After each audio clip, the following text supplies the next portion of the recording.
everyone. Again, we are here on this Sabbath day to do what Yeshua did in the scriptures every Sabbath day. He went and he taught the scriptures. He went and he taught the people.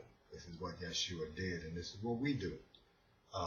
Every Sabbath day, we have a time of prayer, thanksgiving, and intercession, and then we teach the word. We teach the word honestly and truthfully, without any prettiness, because sin is ugly.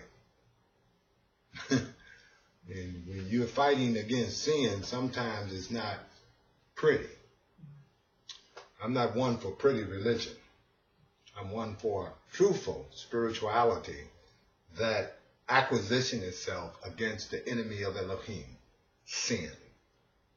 And so as a believer in Yeshua Messiah, as the Son of Elohim in his resurrection, in his glory, the Elohim, Kol Haaretz, the Elohim of all the earth, I go by his teachings and not the social science of the world. So what Yeshua taught concerning divorce and marriage, that's what we're dealing with. Last week we dealt with where it says that continued saying Yeshua to his Talmidei Hul, his disciples, those that followed his teachings, not those that followed a religion that talks about Yeshua, but those that followed his teachings. She matim ma she nomar li kedemunim, Eastern ones. Shekol ha'achab ashetul ve shela le tetan la gat koret tol leb libela ri fodul. Okay, saying that, continue Yeshua saying to his students, hear you what they are saying, the Eastern ones, those who are of a spiritual quality, that all that love his wife, this is speaking of those that love their wife, okay, not those that hate their wife, not those that beat their wife, not those that abuse their wife. Let's get this perfectly clear. Okay, but those that love their wife, and shall to her give her a certificate of divorce, cushion, padding, or cutting off. My heart, her, his padding or covering, her padding or her covering. That is to say that the man is the covering of the woman. He is the padding of the woman. He is the security of the woman, or supposed to be. Okay. We're not into, Yeshua wasn't into the American freedom where you can do what you want to do. There was a certain responsibility that a husband had, that is to protect, to respect, and to care for his wife in such a way that she would call him Andon, as Sarah called Abraham. See, that privilege of being called Adon is based upon how you appropriate your husbandhood, and not based upon just the fact that you liked her, she had a nice little booty, you wanted to go to bed, okay, and then after the sexual fantasy is over, now you hate her, you don't want to be around her because you got your eye on someone else. Okay, but in the true spiritual marriage, in Israel, there was an allowance of divorce. But it says that if you take no pleasure in her, that means if you have a hatred towards your wife, give her a certificate of divorce. That was for her protection. You understand? Because if you're living with someone you hate, eventually abuse is going to occur. Okay. Now, let's be perfectly clear on what the scriptures actually teach us and what Yeshua is teaching from Torah. Okay? Now today we're dealing with Matthew 5:32, which is the second part of the teaching concerning divorce. Okay? So in the first part, he is telling us that there was an allowance for divorce. And that allowance is that you don't love your wife. You hate her. You have no pleasure in her. Give her a certificate of divorce. Here, Yeshua is talking to those that love their wives. Okay? And so it says, Ani yomar lechem shekol ha'achab eshatul yish lo le tanta lah gat ke ret tol ki im al debar nof hu hanof vehalika o loka vehaloka ota yenaf. Both of these scriptures were very hard to read and interpret. I take my time and I do research to understand and pray and meditate on these things so I can bring it into a English perspective. I mean, in language, not culture. So I can give the understanding. I understand it. Sometimes it's hard to speak it in the context of the English language. And Yeshua says, and I am saying, Aveni Yomar, saying, Lechem, you, to you, Shekol, that all ha'achab, that love, yish, being with, or functioning with, or acting as. Okay. Lu, to them, litanta, that gives you her, or who you want to give to her a divorce or certificate of divorce to cut her off. But,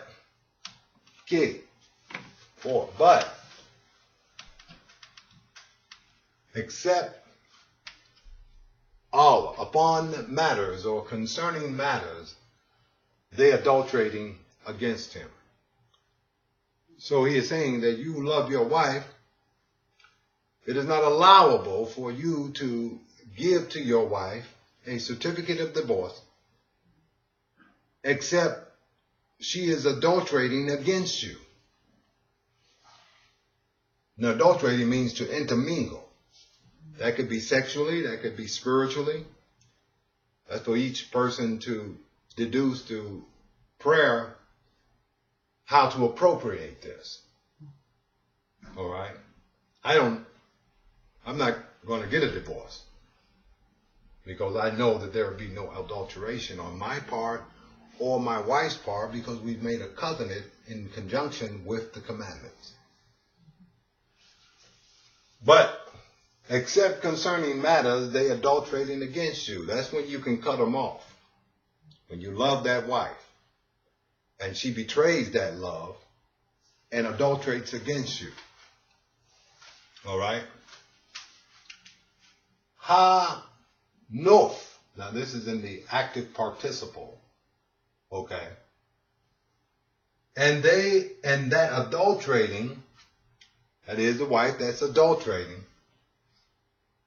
one that conjoins to her or acquisitions to her after this act of adulterating.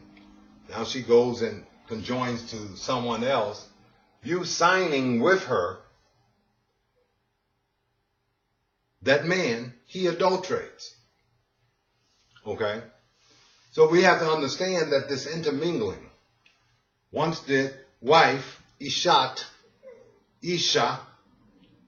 intermingles herself, defiles herself with adultery, defiles herself with concupiscence, that breaks the covenant of marriage, she is an adulteress.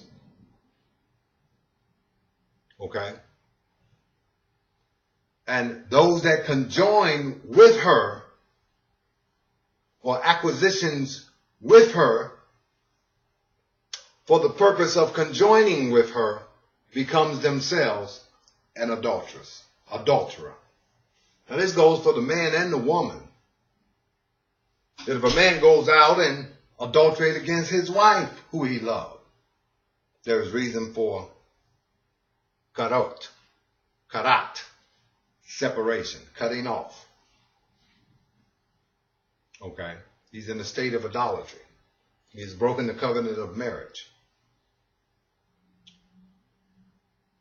All right?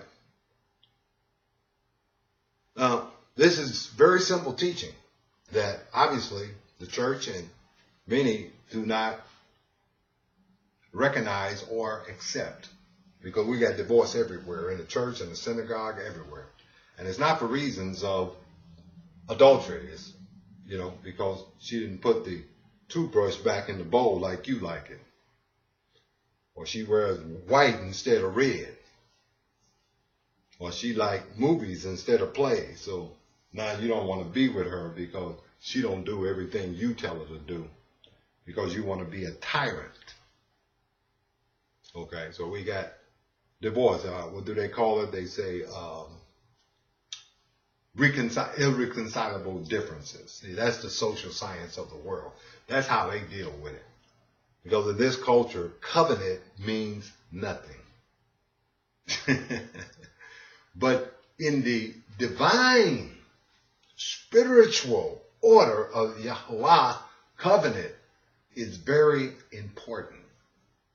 Covenant is a representative of the highest relationship that a man can have with a woman, and that man and woman, man, male and female, can have with Elohim. So marriage corresponds to our relationship with Elohim. Marriage corresponds to our becoming one with Elohim.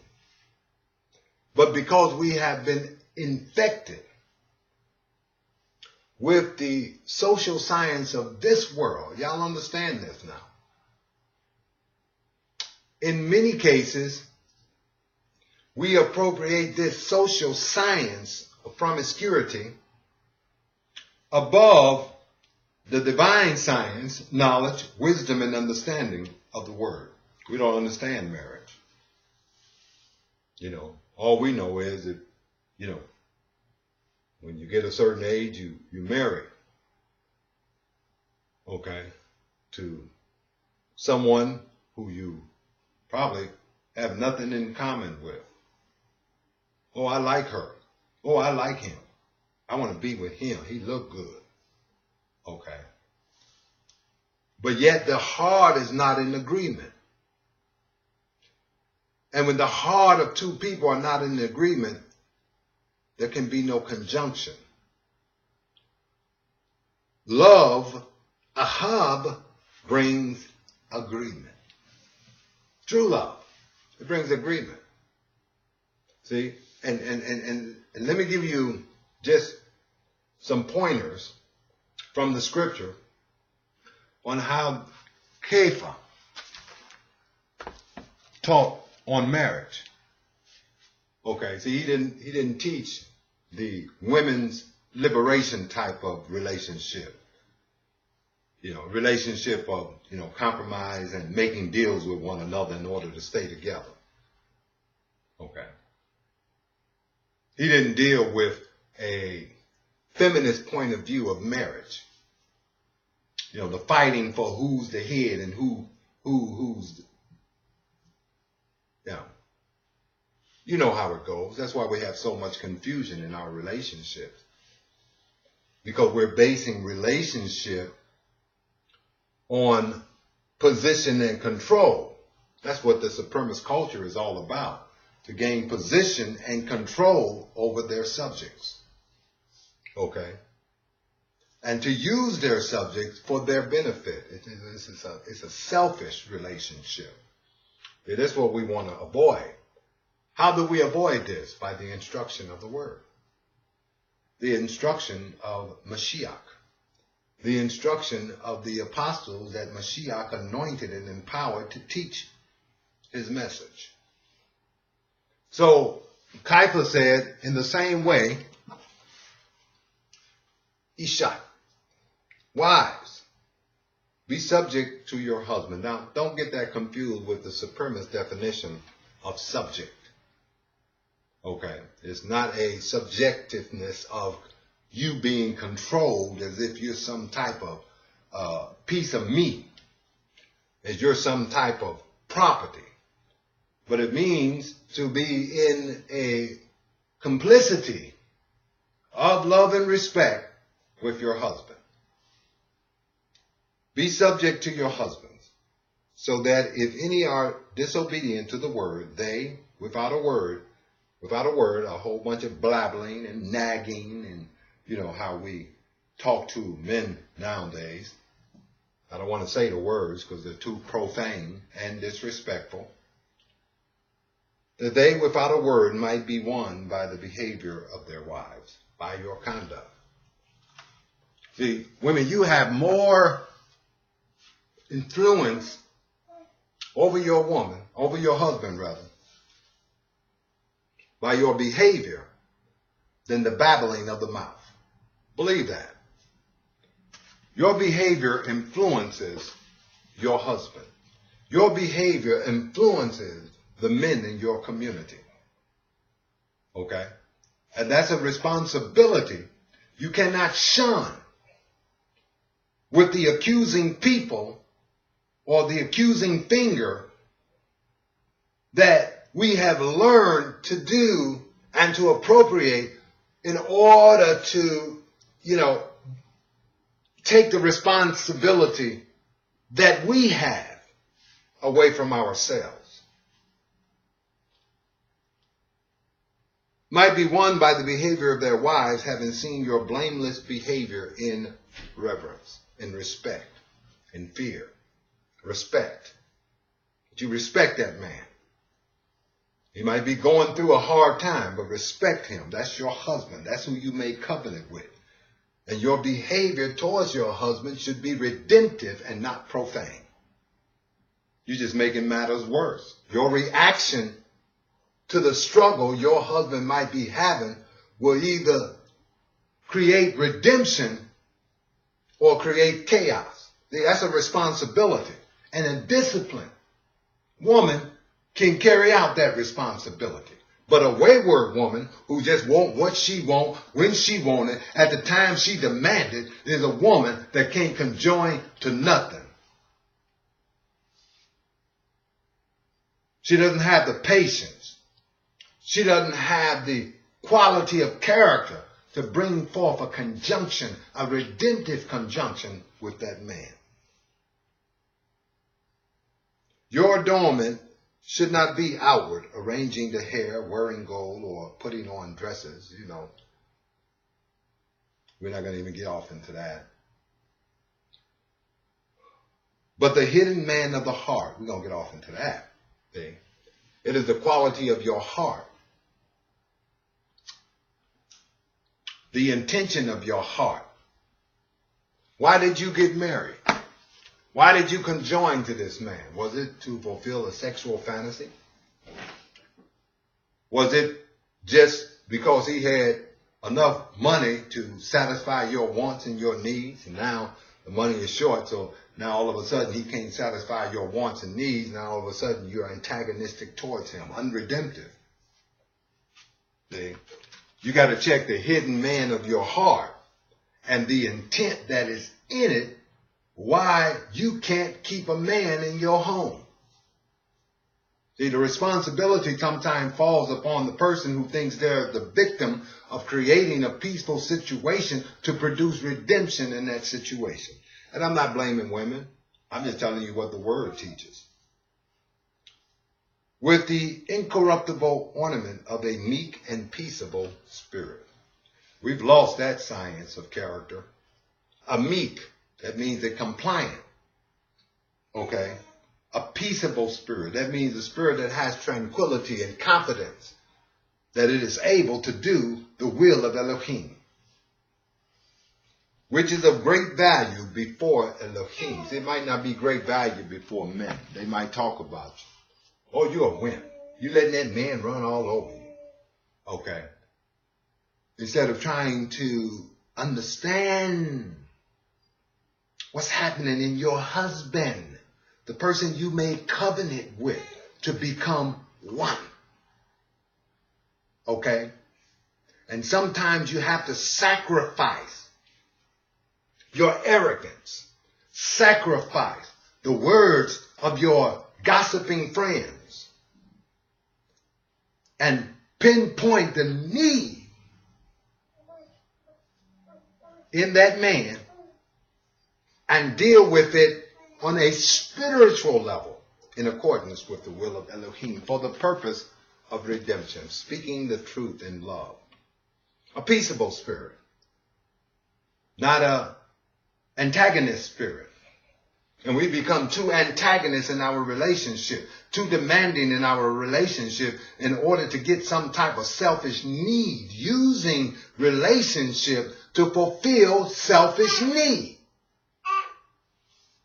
We don't even enter into ahab, love. Love ain't got nothing to do with it. Ain't that what the media told you? What love got to do with it? I'm in this for me, not for us. Okay? I'm going to get what I want when I want. And if I don't get what I want when I want, then irreconcilable differences, Judge. I want a divorce. Because that's the only way you can get what you want, is through the Goyim courts, who will give you what you want. I won't have. I was a good wife. Yeah, I just married him for his money. I just married him for his value in order to make me look good, to get my needs met. I didn't marry him because I loved him, because if I loved him, then I would be faithful to the covenant that I made with him. So it goes on, for in this way, in former times, the holy women who trusted, this character here, who trusted in Elohim, also adorned themselves, being subject, that is, in a complicit agreement to their own husbands, not somebody else's husband. As Sarah obeyed Abraham, calling him Adon, master. You can't even, in America, a woman can't even scope that.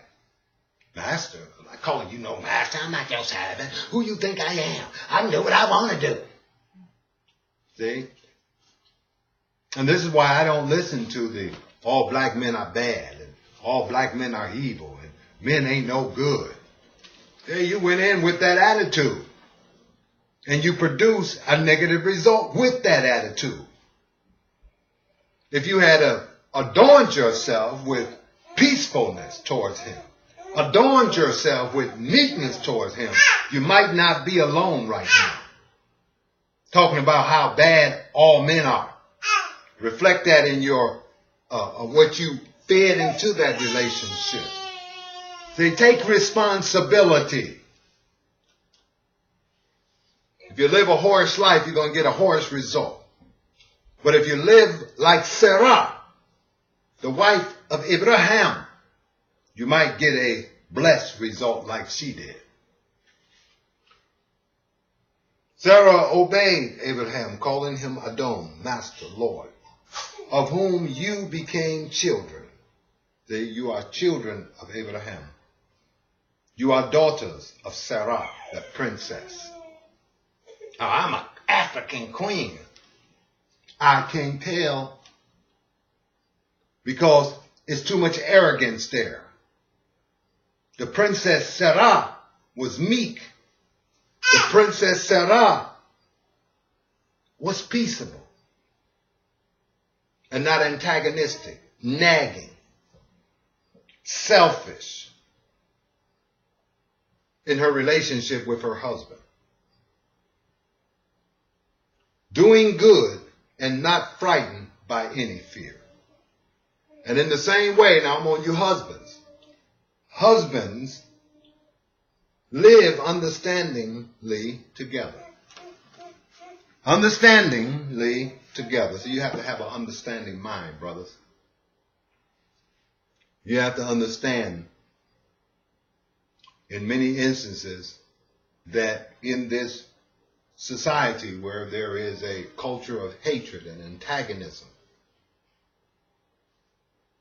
where women are treated with disrespect, you have to understand, okay, that in many cases it's coming up.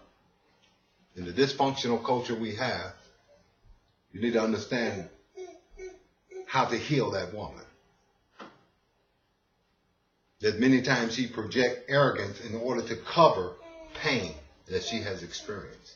So it says Abraham, he was understanding.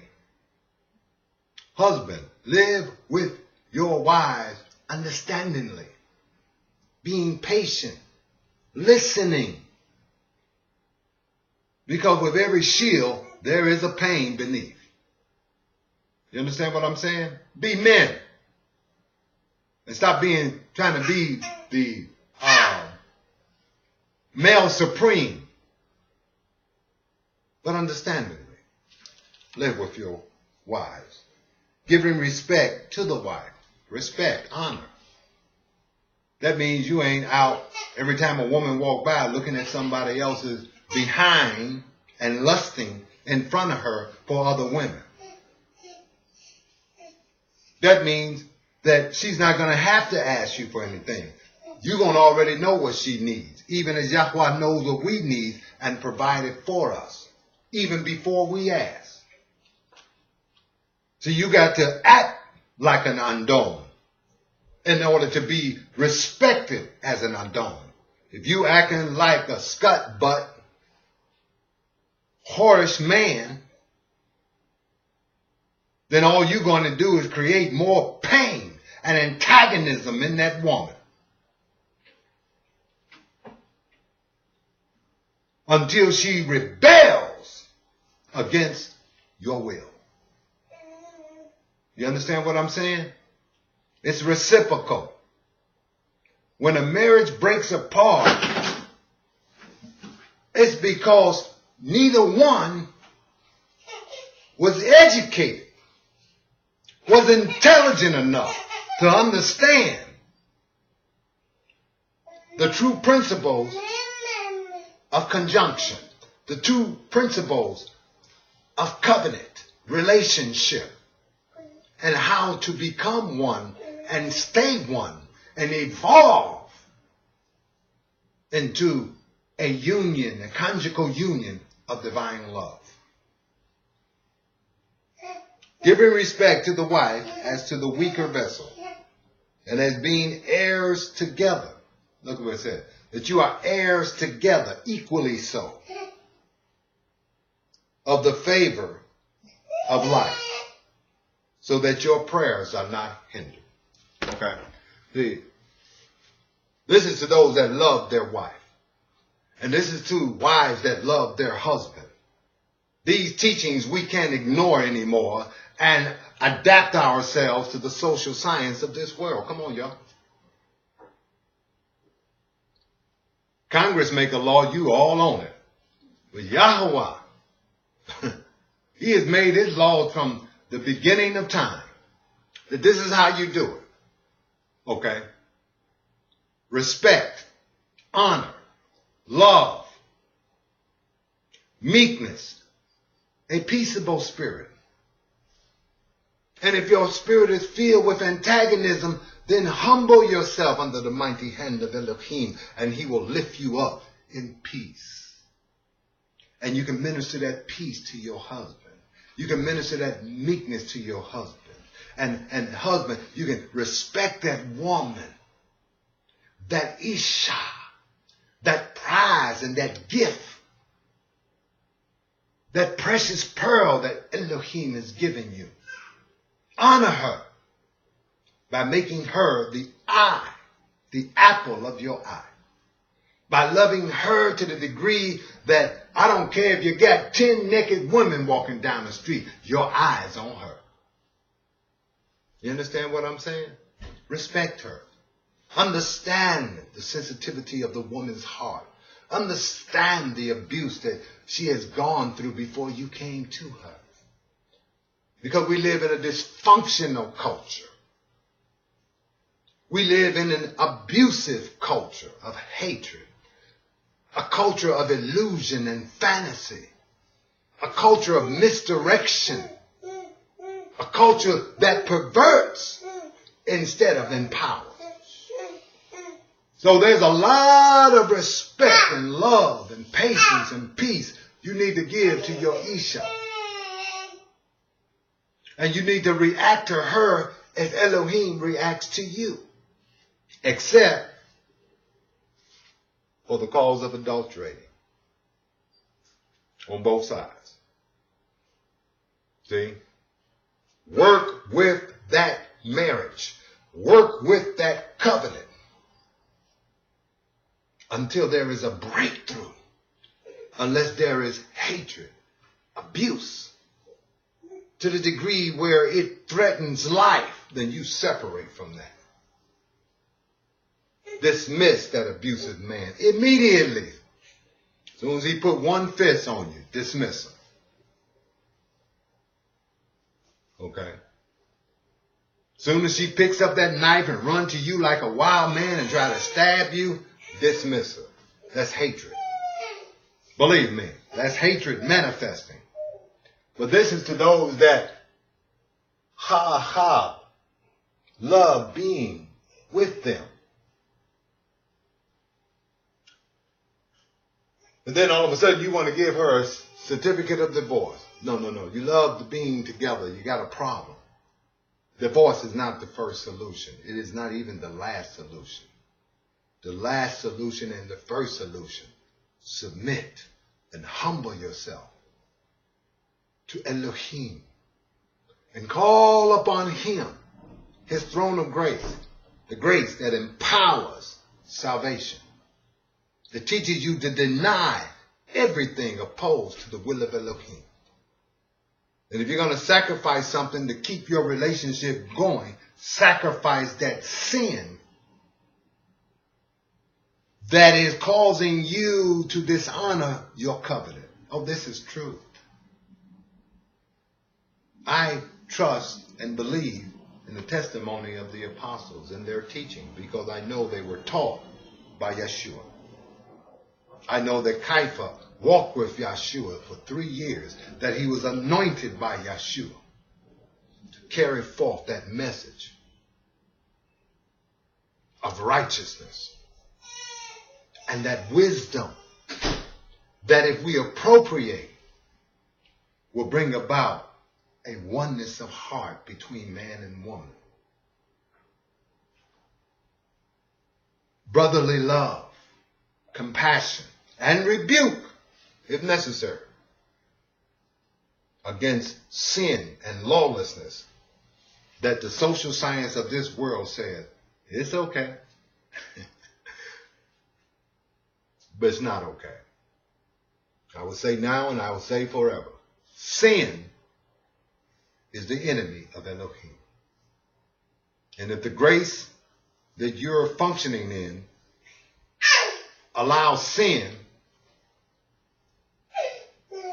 then you're functioning in the wrong grace.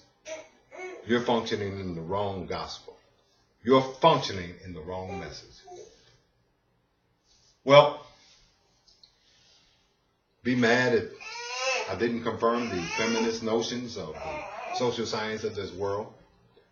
But I affirm this, that if you gain a meekness, complicity with your husband, and a peaceable spirit, and not that ghetto queen spirit, not that supremacist spirit, but a meek and peaceable spirit, and function with that man who respects and honors you, a lot of the troubles that we have in our relationship will dissolve. Yahweh's will be done. I pray for all I think those that listen to these messages, the word of Yeshua, the teachings of Yeshua must guide our lives. And we must separate from the culture and the social science of the carnal-minded, who has oppressed man and has used their science not for the means of your redemption, not for the means of happiness and wholeness within your home, but to control you and to turn you into ignorant consumers of the goods of this world, whether it's religious goods, whether it's those synthetic foods good. They don't care about you. When are you going to get that in your mind? But those that cared about you and the instruction of Yahweh is that which will bring you into a wholesomeness. I heard one sister say today, I ain't no man's servant. Oh, yes, you are. You're going to serve something. Believe me, I serve my wife, and my wife serves me. We're dedicated to one another. I serve her by doing what a man is supposed to do. And she serves me by doing what a woman is supposed to do to a man that is doing what he's supposed to do, which is to give her security and protection, a covering of love and security. Oh, yes, I'm dedicated to that. And I'm growing and will grow perfect in it because I love my Isha. And except for idolatry, I will never cut her off from the covering that Yahweh has made me to be for her. Brothers and sisters, thank you for coming today. A small group today, but we thank the few that did come. And as I said, we're going to be, we're ending our ministry here in Indianapolis. We've done all that we could, and it's time to move on and to take this message to a more fruitful environment. But we appreciate you still coming. We appreciate that you're not offended by my directness, because I'm just here to give you the truth and not to entertain you, not to make you feel good. In some cases, I'm hoping that you will feel bad, especially about sin, about your lawless behavior, about incorrect thinking that has been fed to you by the social science of the Goyim, to come out of it. I want you to come out, because I know what Yahweh has for you is better than what they have given you and shall give you. Okay? Envy not your oppressor, nor seek to emulate any of their ways, any of them. Develop yourself and study hard to get a consciousness of divine culture and live in it, please. I love you. I love all you guys, women. When I say guys, I mean women too. I love you in the spirit. And as I said, we are achieving our goals, and Yahweh has really put on our hearts it's time to move on. And so we're going to be always making effort to teach the word line upon line, scripture upon scripture. I want to make you feel good. I'm not going to ever be a chicken wing preacher to come up and sing the word to you or rev up your emotions. I'm interested in the transformation of your mind through honest and direct teaching, speaking the truth in love, and instruction of righteousness, and in some cases rebuke. So y'all have a good Sabbath day. Okay, we got a little food in here. Y'all come and eat. Y'all bring the babies up. Let's have a good time. All right. Shalom Aleichem, and to all those that watch the video, Shalom Aleichem. We love you also, and we hope these teachings are being a blessing to you. In Yeshua's name. Shalom.